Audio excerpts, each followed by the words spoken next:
What is going on, football fans? So I filmed one of these vlogs in the New York City scenery a couple of weeks ago, and people seem to enjoy it, so I figured I'd do it again, parked near my house in Brooklyn.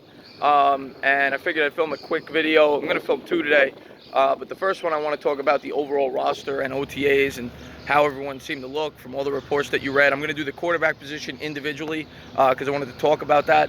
But the first one I wanted to film on was, I guess, the rest of the roster. We'll start with the offensive line and OTAs. OTAs, of course, started yesterday. And you had Mike Remmers, of course, did not show up. And, of course, Nate Solder were not on the field, both dealing with injuries. Solder, of course, had the ankle surgery recently. Remmers coming off surgery from last season. But both, we all know, from what we've read, we expect both those guys to be back by preseason, and they shouldn't be lingering injuries going in to when it really matters in the regular season. Of course, the Redskins had a horrible injury yesterday with Reuben Foster. He's going to miss the year, so hopefully we avoid the injury bug in the offseason. Keep your fingers crossed, but yeah, both them weren't there. Now, what you read there were some quotes that were encouraging. Zeitler and Remmers, the new offensive lineman on the right side. Of course, they should be a vast improvement from what we've had over there. Both said they're incredibly encouraged to be able to block for Saquon Barkley. They think they're going to be able to give him some big holes, and they should be. Saquon Barkley's probably the best running back in football, and if they could create bigger holes than he had last year, I mean, the sky's the limit for this kid. So I'm excited to hear that from the offensive line, that they're super excited to block for Barkley, who we all know is going to be the focal point of this offense for years to come. So there's the news with the offensive line. Halapio also was getting first-team reps at the center position, which we also expected. I think Halapio will be the starting center going into the year, but they made some quick note of that. In terms of the defense, really the biggest news was the secondary, and the secondary should be. I mean, we drafted, of course, DeAndre Baker in the first round. We took Love in the fourth. Great value with Love in the fourth. And, of course, Beal coming back from injury. Last year we used a supplemental pick on him, wasted a third-round draft pick. Not wasted, you hope he's worth it. He had a first-round draft grade.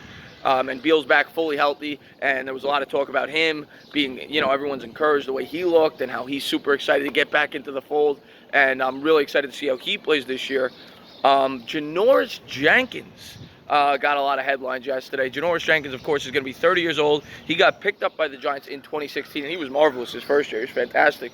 Made the Pro Bowl, was probably one of the top 3 or 4 corners in football that year, and was a big part of that great defense that year in 2016 when we went to the playoffs. 2017 was a year he was riddled with injuries, and 2018 he was very inconsistent. He had a couple of good games, but for the most part, he was getting beat over the top by subpar wide receivers multiple times, the Eagles game specifically.